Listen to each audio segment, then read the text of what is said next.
Well, welcome, ladies and gentlemen. Today we have a talk to be given by Dr. Ajitha Rajan. That talk is part of the Digital Trust and Security Seminar Series from the University of Manchester. So the topic of the talk today is about challenges in automated software testing, GPU and smart contracts. Dr. Ajitha Rajan is a reader associate professor in the School of Informatics at the University of Edinburgh, where she started in 2013 and then was awarded the University of Chancellor's Fellowship. She graduated with a PhD in computer science from the University of Minnesota in 2008 under the supervision of Professor Mads Heimdal. Dr. Rajan's research interests are in the area of software testing and verification. She worked on different aspects of tests, automation, test input generation, monitoring test adequacy measurements, test executions, and test oracles. Her work has been published at various international conferences in software engineering testing. She received the ACM Distinguished Paper Award at ICSE 2008. Dr. Rajan also served as a PC member in many prestigious academic conferences, including ICSE, ISTA, ESE, FSE, FMCAD. She's also the associate editor for IET Journal, the IET Software Journal. She has been awarded grants from EPSRC, Facebook, GCHQ, Huawei, CIGSA, and she was elected as one of the winners of the Facebook Testing and Verification Award in 2018 and 2019. So it's a pleasure to have Ajitha to give a talk to our group today. And so thank you very much, Ajitha. And yeah, I hand over to you. Thank you, Lucas, for the really elaborate introduction. I feel like you've covered my career completely. Thank you, everyone, for taking the time to attend my talk. I'm going to share my screen now. Let me know if you have any issues. Okay. All right, there it is. I have the weird window now. So can you see my screen? Yes, I can see your screen, but not in full mode, full presentation mode. Okay, I'm gonna have to. So the thing is, I haven't figured out how to make it full screen and write. I can try to do that, but it usually doesn't work. So what I will do is, if it's still visible, just keep it as is. And then I'll write on the slide. If anyone has any trouble viewing, let me know and I can switch to full screen. All right, and just one other thing, if you see me looking down every now and then, it's because I'm writing on the iPad. So it's not that I don't want to look at you. So apologize in advance for that.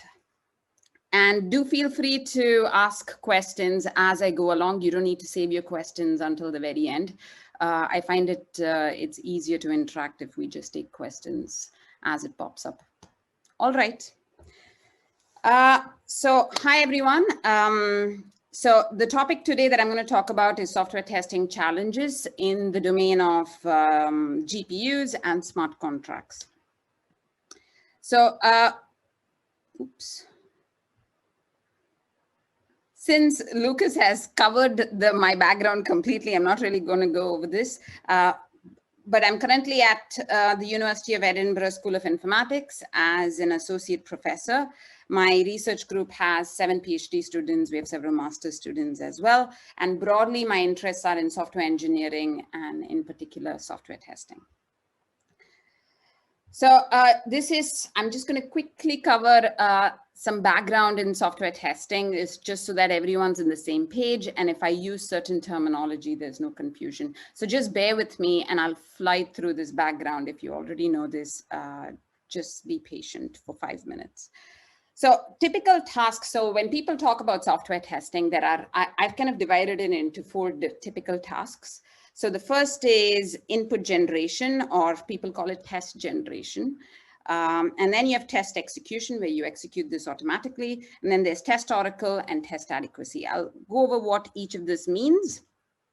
I've used an example test case here. It's a unit test. There are different types of tests. A unit test is to test a particular component or a module in your software.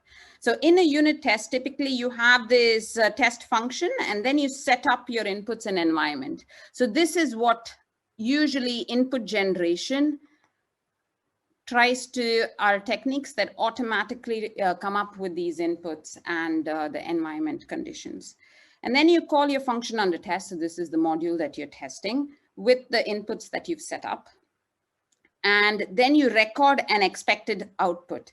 You might wonder, where does this expected value come from? So this is the value that you expect your function should give if it is correct.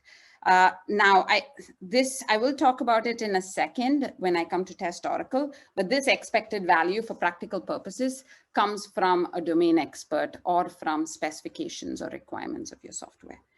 And then once you call your function under test, you check if the value that the function under test matches the expected value. It doesn't need to always be equal, as I've done here in the comparison. It could be other sorts of comparisons as well.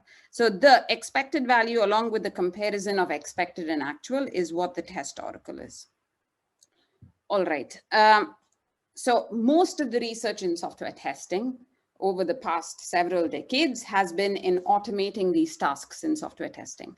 I think all of us will agree software testing is not the most exciting part when you develop software, right? It's something you have to do, because if you don't do it, then you're going to release buggy software and then incur a huge penalty and cost and reputation and all of that. So software testing is important, but extremely boring. So you really want to automate as much of it as possible. And it's too tedious for people to be spending their time in. So the automation is in these different aspects that I just mentioned. So automating input generation, how do people do that? Well, you can try to automate input generation by trying to cover the input space and the output space of the software as best as possible. You could also try and cover the requirements or specification. Obviously, this I haven't looked into the implementation yet, so this is black box testing. And these are some common testing techniques that are used to cover the input-output space or the specifications. You could also try to generate tests by covering structure of the programmer model. So here you actually look at the code, you see how much of the code do my inputs exercise. If you represent it as a program graph, for instance, if you call that as your model, then how many nodes or how many edges have I covered? How many loops have I executed? So those are all things that drive input generation typically. Test adequacy. What is automation here? So typically testing is an incomplete technique. It's not like formal verification or proofs. It does not give you any guarantee because it's infeasible for complex software to try and exhaustively cover the input space of your system. So what testing does is it samples the input space in hopefully a clever way such that you reveal the bugs that people are likely to make. But how do you know when you can stop sampling the input space? When can you stop testing? So that's what the test adequacy metric is meant to do. It's meant to provide an objective metric that will tell you, you've tested your software adequately. You can stop testing now. I'm quite confident that the software is correct. So it's meant to provide such a metric.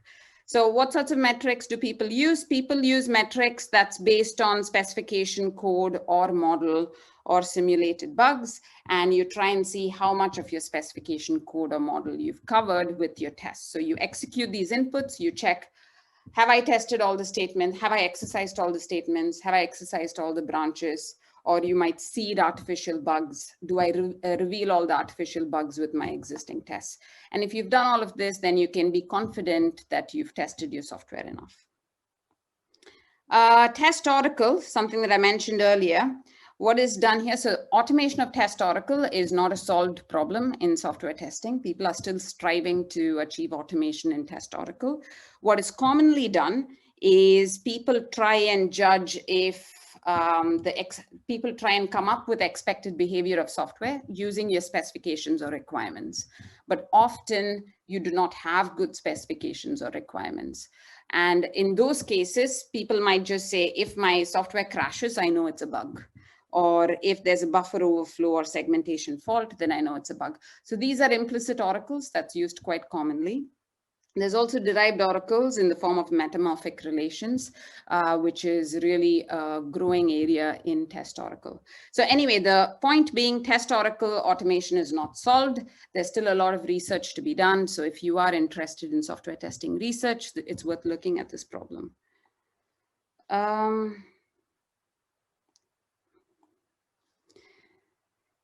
All right.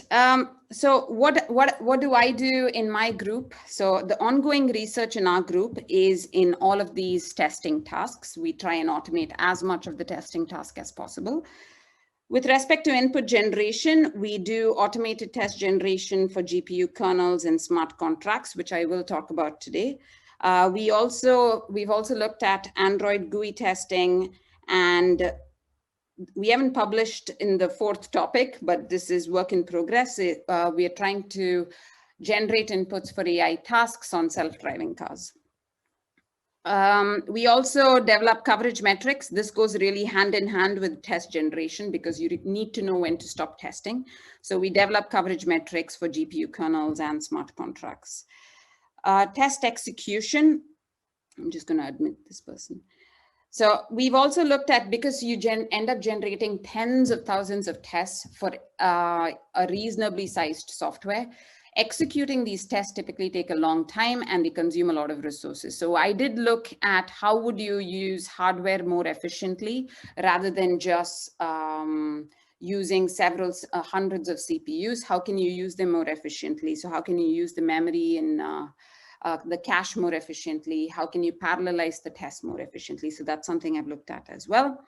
And with respect to the test oracle problem, we've investigated how we might use neural networks to automatically classify whether a test passes or fails. Yes, Lucas. Ajitha, I think when you try to present via the PDF, it's cut in some sentences from your presentation. I don't know if... Is it? Yeah. So okay, that's... I don't know if you can put full screen. Yeah, let me try to do that. Sorry, 1 second. Oops.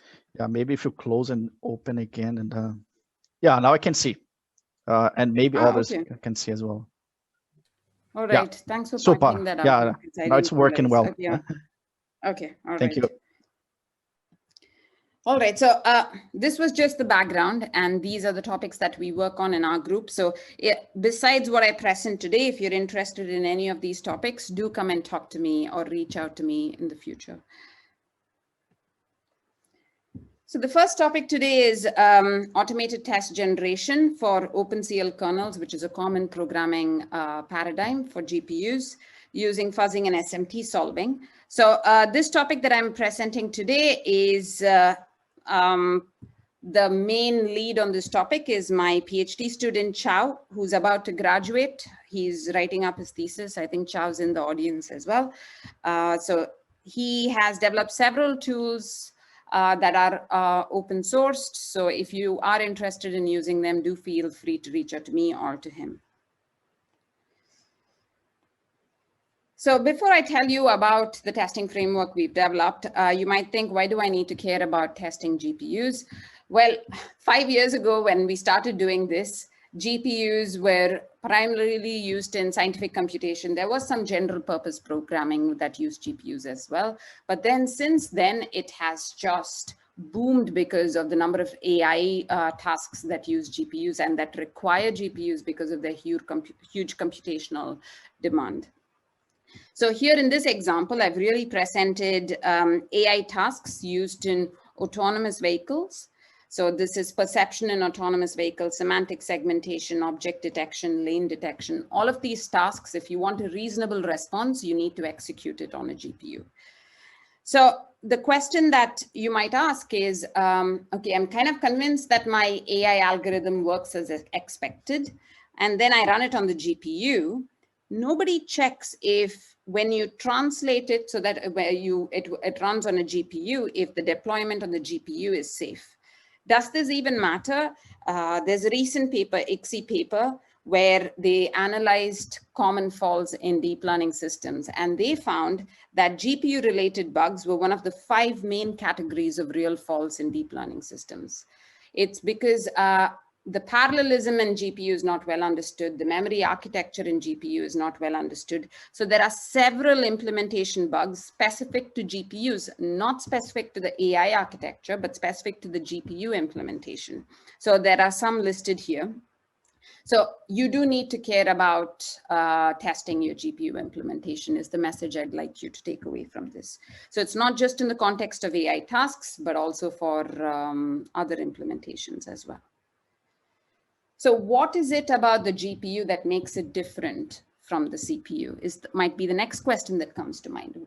CPU testing techniques have been developed for several decades now. Why can't we simply use them to test GPUs? The problem is the GPU architecture is very different, as I mentioned earlier. So here we show you OpenCL programming architecture. So the memory architecture, it has a global memory, a read-only constant memory. And then you have these threads that are organized into groups. So you can, those are the work groups here. Every work group has anywhere between 32 to 64 threads. So unlike CPU parallelism, the way GPU parallelism works is that when you launch a work groups, within every work group, the 32 threads execute the same instruction, but with different data. So what this means is that, let's say I have this statement, int I equals 0, if, and then if I greater than 10, you do something, or imagine you do some computation with the I is equal to I times j, where j is a input variable that you take from the user. If I greater than 10, you do something, else you do something.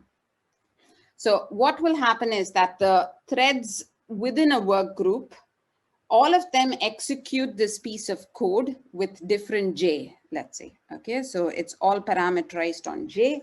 They will all execute I equals to 0 at the same time. When they finish I equals 0, they will execute the next instruction, which is I equals I times j. That's not one instruction, it's 3 instructions. But anyway, imagine it's one instruction. They will execute all of this at the same time with different j. And only when all of them are done can they proceed to the next instruction, which is the if. Now, when you come to the if, they might diverge because some, let's say 10 of the 32 threads satisfy the then clause, and the remaining 22 satisfy the else clause. What happens then? Because they will be executing different instructions. In this case, the 10 threads that execute the then clause will go off and execute the then clause. The remaining 22 will just be waiting. Once the 10 threads finish the then clause, the remaining 22 will execute the else clause while the 10 threads wait. And then they join back after the if statement and they start executing together again.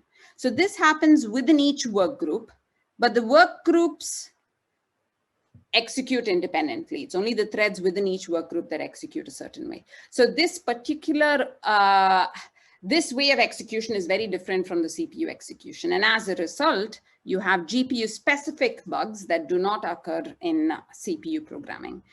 In particular, you have intra-work group data race. So this is data race within threads in the same work group, and inter-work group data race, which is data race between threads from different work groups, as seen in the figure here. So this is a particular work group. This is a particular work group. So if two threads within the same work group accessing a memory location, which is the local memory, if they have a data race, then you have your intra. If threads from different work groups access the same memory location, which is in the global memory, and they have a data race, it's the inter-work group data race. You can also have barrier divergence, which is if you have an if statement and you have a barrier in the then clause and the else clause, and some of the threads are waiting on the barrier is a synchronization statement in the GPU programming paradigm. Sorry, I didn't mention that. And if some of the threads are waiting for the synchronization statement within the then, but others are waiting on the else, then they will keep waiting for each other. So it's a form of deadlock. And if you encounter barrier divergence, behavior is undefined. So therefore, you really don't want barrier divergence in critical systems like in autonomous vehicles.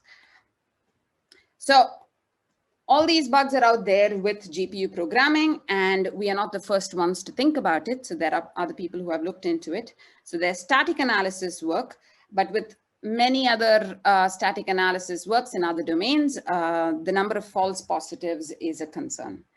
There's dynamic analysis works as well that looks at race analysis, but they do not support interwork group data races. Also, the support for certain types of constructs is not there. So some of, like gcli, for instance, does not support floating point instructions, which is a big concern because GPUs are extremely good at handling floating point operations. So not handling floating point constructs is a big disadvantage. So anyway, so to address the limitations in existing tools and to be able to diagnose bugs in GPU programs, we developed an automated test generation framework, which is a combination of fuzzing and SMT solving, which is kind of the state of the art in many domains, but we use it for GPUs. We also do this other nifty thing, which is called schedule amplification. I will talk about that in a second, but that helps us diagnose inter-work group data races, which is threads from different work groups accessing the same global memory location and data races between them. Any questions?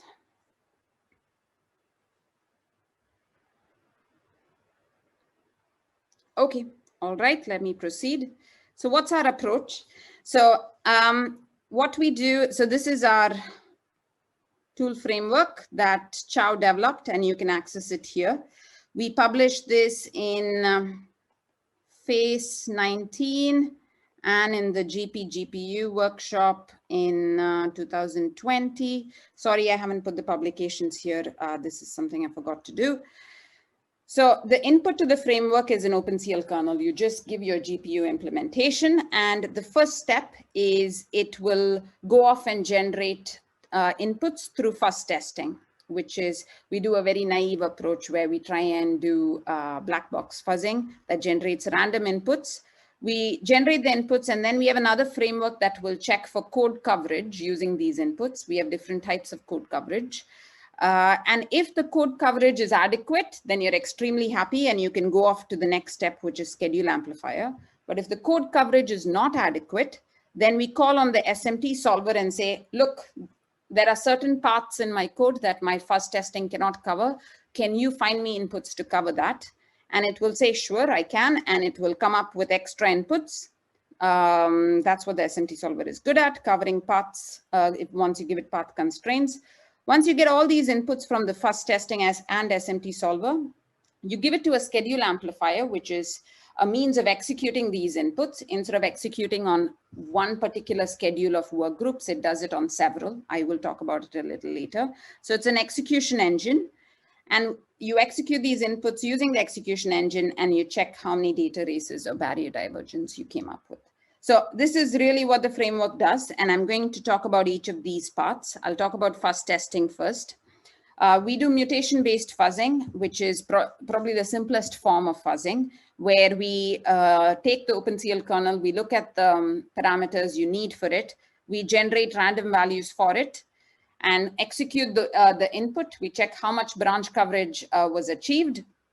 If the branch coverage achieved, if it's more than what you already have, then you add the input to your test suite. And then you pick one of the tests from the test suite, mutate the values. Mutating means randomly changing the parameter values to something else. So changing X to X prime. Then you execute this new input, check if you got additional branch coverage. If you did, you keep the input as part of your test suite. Otherwise, you throw it and you repeat the process by picking another test from the test suite and mutating the value. And the process keeps going till you time out or you achieved a certain level of coverage. But there are some obvious limitations to this naive approach. One is that if you randomly pick a value and you randomly change it, then it's unlikely that you will pass certain types of if condition checks. So for instance, if you have if x equals minus 2987, then the probability that you'll pick this particular value is very low. So fuzz testing is not very good at this. Fuzz testing also fails when you have very deep control flow, which is, it's not typical for GPU implementations to have very deep control flow, but AI techniques do introduce a fair amount of control flow, and fuzz testing is not very good at that, handling that. So SMT solving, on the other hand, excels at handling this. So you might pose the question, why not just use the SMT solver to begin with? Why even bother with fuzz testing? The advantage with fuzz testing is it's quick, it's cheap, and it will give you hundreds of test cases. So it will cover everything that's easy to cover very quickly. SMT solving, on the other hand, has a high overhead. So you really don't want to be doing it from the start, because you will waste a lot of time in generating the tests. So it's probably more efficient if you use fuzz testing for all the easy to cover paths and the SMT solving for the hard to cover paths. So we take the path constraints that are hard to cover. So let's say this branch was hard to cover. Then we capture the path constraint that will lead you to it and tell the SMT solver, look, can you find me an input that will help me cover this path? And it will do that. If such an input exists, it will find you that input and provide that input, and then we add it to our test suite. The next part, once you have your... Ajitha, yeah. Just have a question in the previous slide. So when you do this selective SMT solving, you get the path constraints, right, to find the inputs that can lead to the execution of that path. And then do you consider the interleavings that you might have among the threads running the GPU, or you just consider sequential and then you just get an input to exercise that path? So I'll come to the interleaving. So what we do is we do not consider the interleavings in the input generation phase. We consider the interleavings in the execution phase, which is the next thing that I'm going to come to. So we do input generation using fuzz testing or SMT solving. And then we feed these inputs to this execution engine, which is what I'll come to. And this execution engine considers interleavings of the work groups. Okay. And the reason we do not consider interleavings at the input generation phase is because first, it becomes a much harder problem to solve, because exhaustively considering all interleavings is difficult. It might be worth considering. I think what we do at the execution phase, we could push it to the input generation phase where we do random permutations of the work groups. We could do it at the input generation phase. We just haven't done it. Okay. We have one question, Ajitha, in the chat. Can you explain the criteria of coverage? Do you check uncovered branches only? Well, thanks for the question. So the criteria for coverage, so we measure 3 types of coverage. One is branch coverage, obviously, like you guessed. We also do barrier coverage, and I think we also do statement coverage or the likes. Chow can correct me if I'm wrong.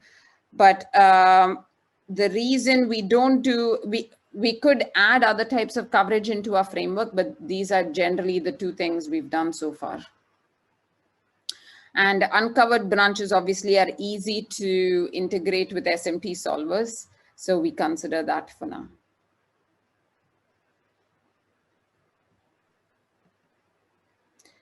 So the schedule amplification is part of the execution phase or the execution engine phase. You might wonder what this is. Unlike CPUs, GPUs do not expose their scheduler. It's very hard to get access to what is actually happening under that GPU hood, and they do not give you that information. So which means you don't know which order the work group is going to be launched in. So imagine you are launching 8 work groups, here marked 0 to 7, okay? And imagine that you have 4 GPU cores or 4 GPU streaming multiprocessors, as they call it. So on your computer, so you have GPU 0, GPU 1, GPU 2, and GPU 3. So obviously you can't execute all 8 work groups in one shot because you only have 4 cores. So which order will they be launched in? And you have no control over this. It gets launched in a non-deterministic manner, and it's decided by the GPU scheduler, which you do not have access to. You cannot instrument, you cannot determine what's going on really. So it might be that, like here, as shown here, that work group 0, 1, 2, 3 gets launched first, and then 4, 5, 6, 7 gets launched whenever each of these are done. That could be the order, or it could be some other random order. And the problem is the ordering of the work groups. Oops, I'm so sorry. I've lost my. Can you see my slides? Yes, I can see your slides, Ajitha, but I think it's again cut in some parts of the slides. Yeah, if you can close okay, and all right. So let me just check. Yeah, now it's okay. Now it's okay. All right, it's just, I think whenever it goes out of focus and back, it does that. So when you change the ordering of the, it might be that a different order of the work groups gives rise to a data race, but there's no way of knowing that.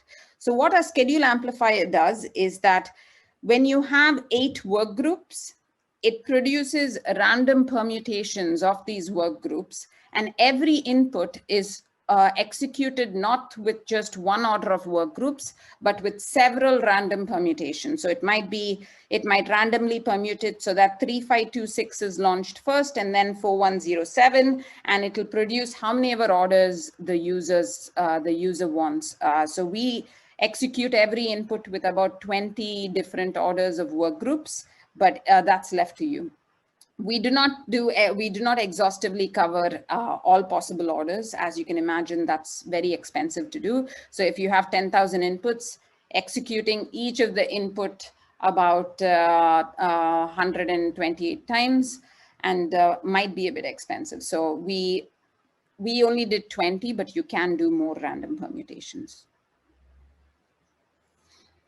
So that really covers our test generation and execution. I'll briefly report on the experiments, which tell you whether our techniques were of any merit and whether it's useful. So we used about 217 kernels in our experiment. It's from typical open source benchmarks that's listed here. Feel free to take a look. We executed it on a CPU and GPU on a laptop, so nothing fancy here. So the research questions we asked were, is fuzz testing useful? Does selective SMT solving add any value over and above fuzz testing? And what is the effectiveness of schedule amplification? So the graph here shows the percentage, which is either branch coverage or mutation score, which is fault finding. Otherwise known as fault finding. The reason it's called mutation is because you seed artificial faults, so it's not real faults in GPU kernels. And we seeded the several types of faults, so it was, I think, arithmetic operator mutations, barrier mutations, relational operator, logical operator mutations. And on the y-axis, we show the number of kernels that achieved that coverage. So you can see that 100% branch coverage, which is the blue bar, was achieved by 186 kernels. So a large fraction of the kernels could achieve 100% branch coverage with just fuzz testing. So this was without SMT solving. So there were very few kernels which had less than 100% coverage. Mutation score, the fault finding, on the other hand, only about 70 kernels had 100% mutation score. The others were fairly well distributed all over. So fuzz testing could not handle certain features like boundary checks requiring a specific value, nested control flows, like I mentioned earlier. So SMT solving, so we then ran SMT solving for the kernels that did not have 100% branch coverage. And here you can see the red is how much fault finding they had with only fuzzing, and the blue shows the increase in fault finding after we added SMT solver inputs. So everything that had less than 100%, you can see it has gone up significantly. So like the 1% mutation score has gone up to 75%. So SMT solving does help in raising the mutation score and improving fault finding in general. The schedule amplification technique also was helpful. We found inter-workgroup data races that were not previously detected in the kernels listed here. So definitely useful. So it's not something that's been done before. Finally, the overhead was not massive. Fuzz testing is super fast, so it only takes 2 seconds per kernel. SMT solving takes anywhere between 0.2 seconds to a minute across the 31 kernels that did not have 100% branch coverage. And schedule amplifier did not have a very high overhead because it's just random permutations of the workgroup. So in general, so the techniques presented here, testing techniques, has not been done before. We do fuzzing and SMT solving for GPU kernels, and we can do different workgroup schedules using the schedule amplifier. All right, you can find all our tools here. We also have the coverage measurement tools, which have a slightly different URL, but do contact me if you want to access that. Any questions on this part? Ajit, I have one question about the evaluation, because as you have mentioned, one of the motivations to test and verify the GPU kernels is that nowadays we have lots of components that implement some AI architecture, right? And then as you point out clearly, so when you go to the implementation part of that AI component, so you have lots of brains, right? And then I was wondering whether in your experimental evaluation you have considered implementations of GPU kernels for AI components. Okay, so we did not do that. So this is work that I'm doing right now, looking at AI tasks running on GPUs in the context of self-driving cars. So unfortunately, when we did the work at that time, we took classic GPU kernels, which were not really AI tasks. So the kernels we considered were mainly scientific computing benchmarks. Parboil, Polybench, Rodinia, all of these are scientific computing kernels. They have nothing to do with AI. So, but that's definitely something we want to look at. It's a good point. Okay. And the behavior might be different. So there's a question in the chat. Can you explain how mutation score is computed? So mutation score, it's a technique that's fairly well accepted in software testing literature, but I don't know how people outside will look at it. So the way it's computed is that people have a sense of what are the commonly occurring bugs in your field, and you do small changes in your software. So for instance, changing a plus to a minus, or changing a greater than operator to greater than equals. So there's been lots of surveys that say that people do small errors, and if your test is sensitive enough to catch small errors, then it will be able to catch big errors. Okay, so imagine this is your original program P, and then you make a single change. So change plus to minus, it becomes P prime. Change greater than to greater than and equal to, then it becomes P double prime. You run your test input on the original program P. So T1 of P, let's say it gives you output 01. T1, run the same T1 on P prime, it gives you output 02. If 01 not equal to 02, then you say that T1 detected the error. It detected the change. If there was no change, then it did not detect the error. So you check, so the mutation score is computed as number of mutations detected divided by total number of mutations, where every change from plus to minus is called a mutation. So here you have 2, and let's say you only detect P, the difference between P and P prime, but the difference between P and P double prime is not detected, then your mutation score is 1/2, which is 50%. Okay, all right. I have a quick question about your timeout, if I may. Yeah, please.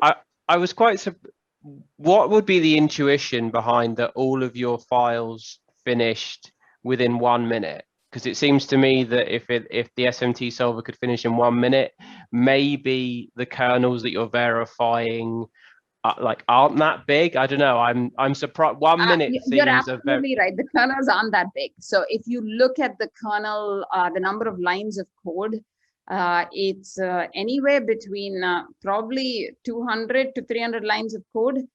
Chow, you have to correct me if I'm wrong, but it's not that big. So these scientific computing kernels are fairly small, and that's why it takes so little time for the SMT solver to solve these constraints. And so I assume you're, if you have mixed like floating point number and real C code, are you using QFBV, QFABVFP, sorry. What SMT theory are you using?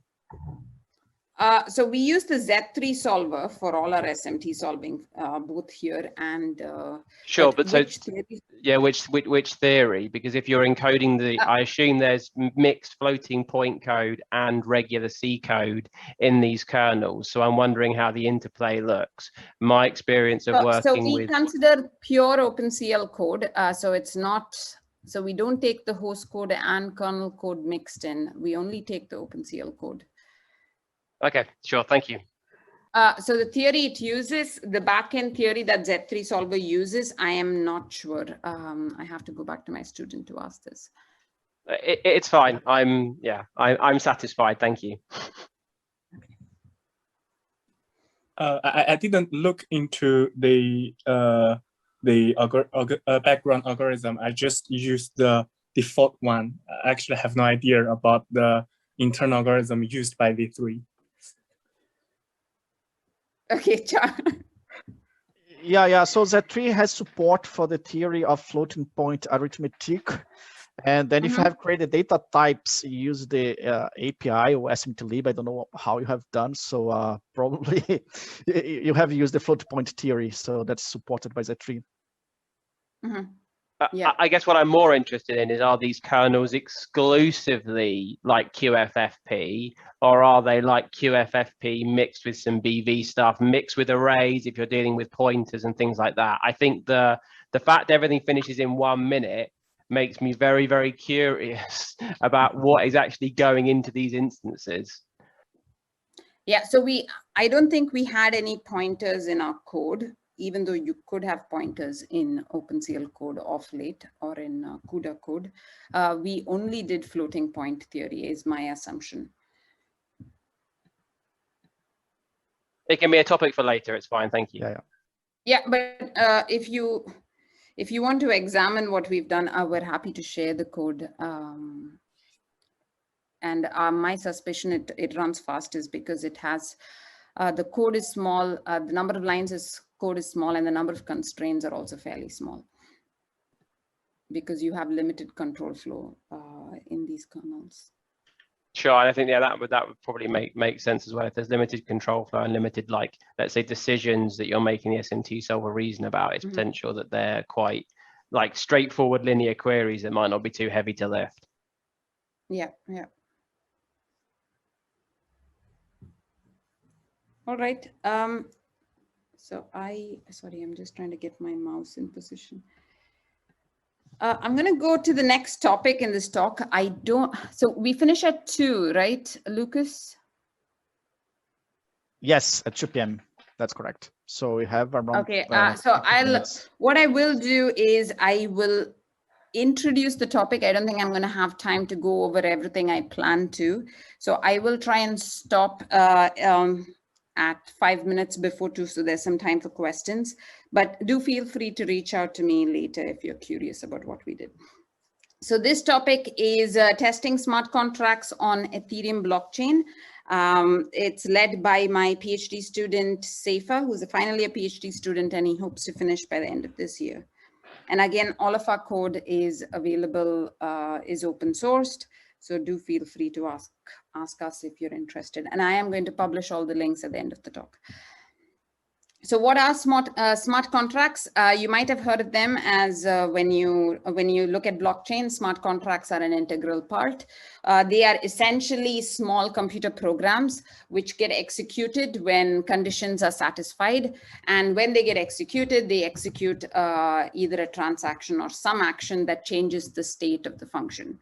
So it has instructions that will change some sort of data for the blockchain system. Smart contracts are attractive because they're automatic, they're fast, there's no third party involved, and they are transparent. Everyone has agreed that these are the conditions to be satisfied to execute a certain transaction.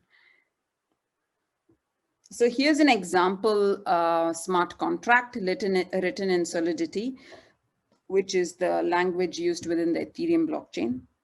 So the contract here initializes some variables. It has two functions, and the function, let's say the play function, is invoked by a node. The goal of this contract is that people want to play the Lotto game, and you win Lotto when there is some condition to win it. They don't know what it is, but the contract says if the random variable that is assigned has a value of 0, then that person wins the Lotto. And the random variable assignment depends on the timestamp that is associated with the block that invoked the function. Now, when you win the Lotto, then there's a transfer function that happens. You pay a transaction fee to the bank, and the remaining money from the pot gets transferred to the user who invoked the function. So this is an example of a contract. It's fairly simple, but smart contracts, again, are small pieces of code, and they're not very complicated. So despite what I said about being simple and not complicated, there's lots of security and correctness issues for smart contracts. And there are several known attacks where lots of money was lost. So the governmental example here misused the timestamp variable, and a malicious user was able to take out a lot of money because of that. So there's lots of different security attacks, and people are still trying to understand how to ensure or provide safety guarantees for smart contracts. So some of the well-known vulnerabilities for smart contracts is listed here. I'm not going to go through each of them, but just take my word when I say that these are some of the common vulnerabilities in smart contracts. So the timestamp vulnerability is simply the use of the timestamp variable and the dependency on the timestamp variable, and that can be manipulated by malicious users. So it's not good to use this when you write a smart contract, and that itself is a vulnerability. So when we started looking at smart contracts, we first wanted to understand the smart contract code. And there weren't many tools that let you do that. So for instance, if you look at C++ code, you have the LLVM compiler framework that has lots of lovely instrumentation tools that help you both gather information about the code, but also instrument assertions if you need it. You could do lots of manipulations of the code as you needed. But there wasn't such a framework for Solidity code when we started out. So before we started analyzing the code, we first wanted to understand it and build an instrumentation framework, which is what we did. So the instrumentation framework is called SIF, and it allows users to query the abstract syntax tree of the code, instrument code, perform transformations of the code, and support Solidity code generation after these transformations. So it's we wanted to somehow mimic the LLVM framework for Solidity, which is what we did. We don't provide as many capabilities, but it's a start. So we use the Solidity compiler to generate the AST, and then you can query the AST for different types of information about the code, modify the AST, generate code. So we support these types of queries so far. You can rename functions, you can insert assertions, you can seed false. All of this is built in, and it's also structured in such a way that if you want to add your own instrumentation, it should be easy because we provide some utility functions.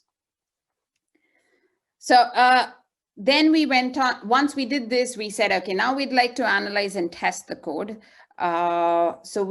There are some testing techniques already out there, and we built our own. We built a black box fuzzing tool, a gray box fuzzing tool, which is similar to what I showed you over GPU kernels, where we integrated SMT solvers and black box fuzzing.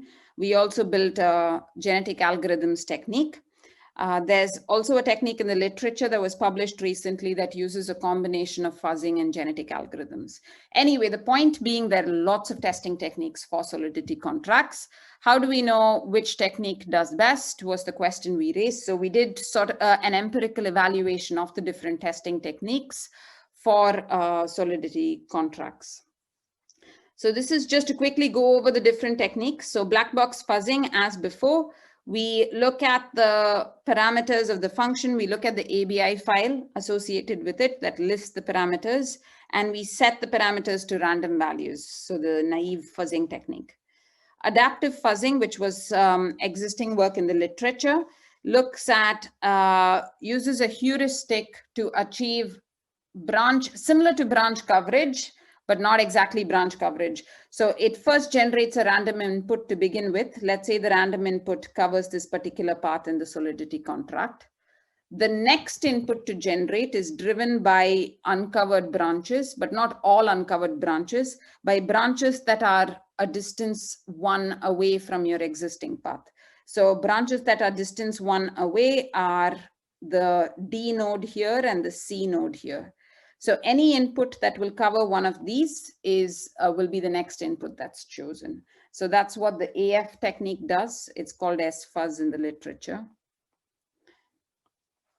And our implementations for gray box fuzzing with Z3 solver is similar to what we did for GPU kernel. So I won't go into too much detail. So we do black box fuzzing for a certain amount of time. We check how much coverage it achieved. And for the uncovered paths, we gather the constraints and give it to the SMT solver. We also implement genetic algorithms with a single objective, and we use opcode coverage as our fitness function. So in our experiment, we collected about 1,665 smart contracts from Etherscan. You can see the lines of code. It's not huge for each of the contracts. We also used a Vulnerabilities data set that was collected by authors who published a paper in, I think, ICSI 2019, if I'm not wrong, or 2020, I don't remember. They had smart contracts with existing vulnerabilities in them. They had about 90 of them. And we checked if which technique could find these vulnerabilities was the evaluation we did. So we checked coverage achieved by the different testing techniques, their fault finding ability, both for artificial and real faults. Artificial faults were seeded by us, and the overhead in execution. So what we found in general was that, so this graph here, which shows opcode coverage, call coverage, event coverage, and branch coverage, is 4 different graphs. I'm just going to zoom in a bit. Oops, it's not very good.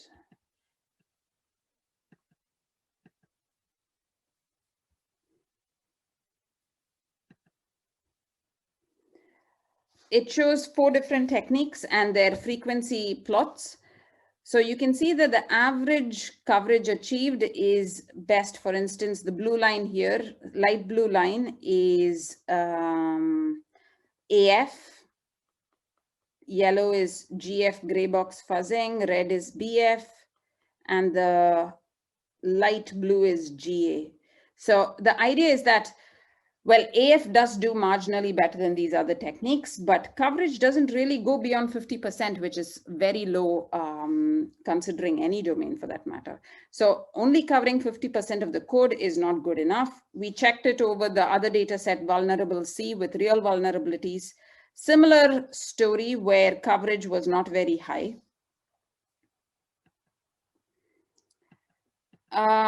Reasons for uncovered code was partly because we restricted input generation time. There was also dependency between functions that we did not consider, not that we did not consider, the testing techniques did not consider, and other issues like modifier usage and unused functions in inherited contracts. I'm going to wrap up here just because we're out of time, but I was going to go through examples to tell you what the problems were with existing techniques. But the conclusion, it was similar with fault finding as well. So not just coverage, we also ran fault finding experiments. The conclusion was that AF technique, which exists in the literature, probably did better than all the other techniques, but only marginally so. It wasn't statistically significant. All 4 techniques needed significant improvements in terms of code coverage and fault finding. So there is still advancements we need in the area of testing smart contracts. So it's definitely worth looking at that. So here are some links to tools that I have mentioned in the talk today. Also, I'm going to use this platform to advertise a postdoc opportunity in my group. It's not in software testing, unfortunately.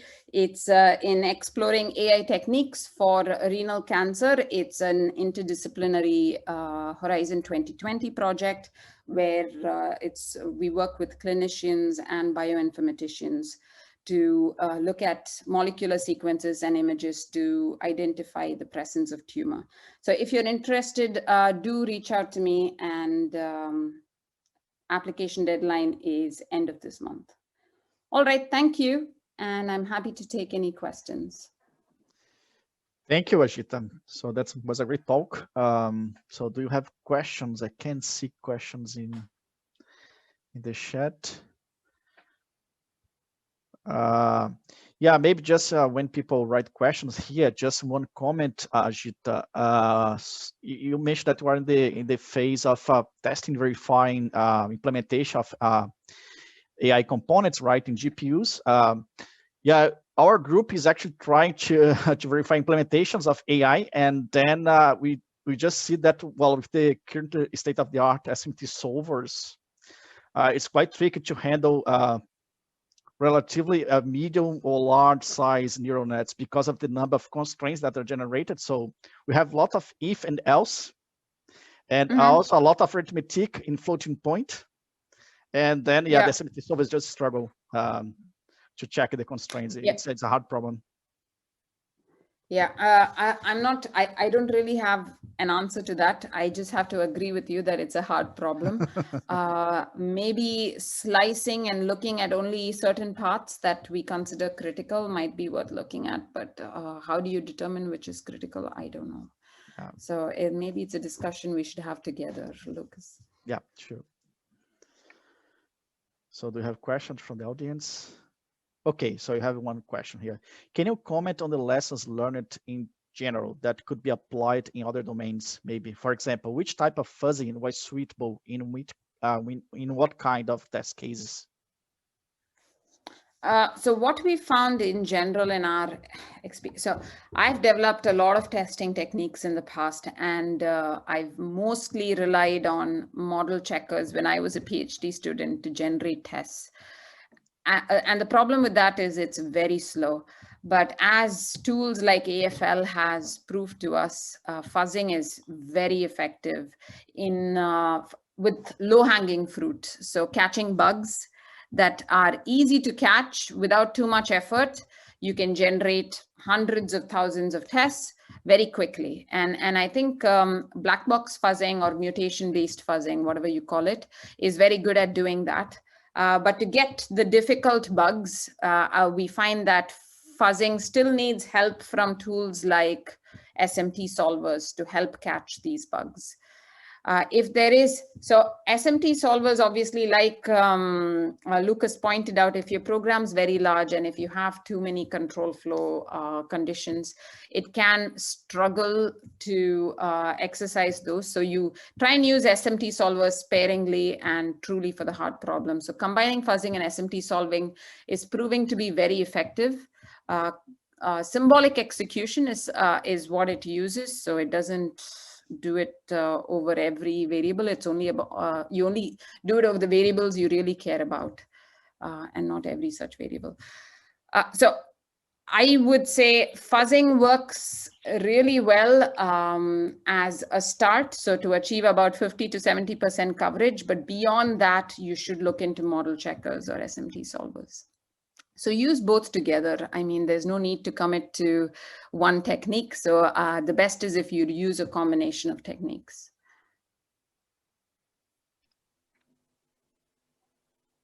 Hello, I also have a question regarding testing the smart contracts. So when you test smart contracts, you mentioned two methods. One is the fuzzing based on using the ABIs, and the other one is the symbolic execution. So how do you generate the CFD graph, control flow graph, when you symbolically execute? Well, when you use the symbolic execution approach. How do I generate the control flow graph? So how do I generate the constraints? Yes, the path constraints. I guess data is generated from the control flow graph, but first you have to generate control flow graph, right? Yeah, so we gather the branch conditions that is not covered in your Solidity contract. And these constraints are then given to your Z3 solver to solve them. I think we have an example in our paper. I don't have it handy right now. I'm going to have to hunt for it. But I can, why don't you email me, because I do have it somewhere. Just not here. Just give me 1 second. Let me see if I can pull it out very quickly.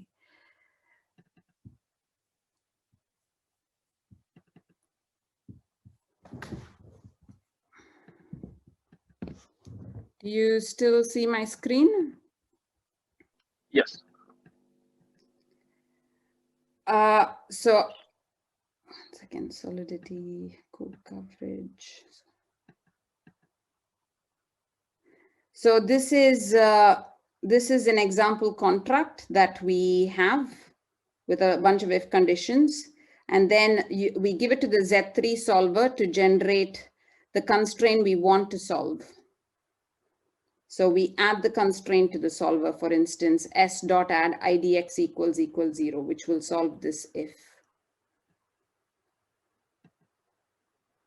Does that make sense? Is there some particular infrastructure that you use to go from the Solidity to the control flow graph of yeah, this so we contract? use our instrumentation framework that I briefly mentioned to do that. Where that can go from Solidity code to the control flow graph. The SIP framework, you mean? Yes, yeah. That's Okay. Thank you. Good. So yeah, I think we were approaching the end of Ajitha's talk, so it's 2 p.m. Let's thank Ajitha again for the great talk that she gave. So thank you very much, Ajitha. Thank you. And, it was a pleasure.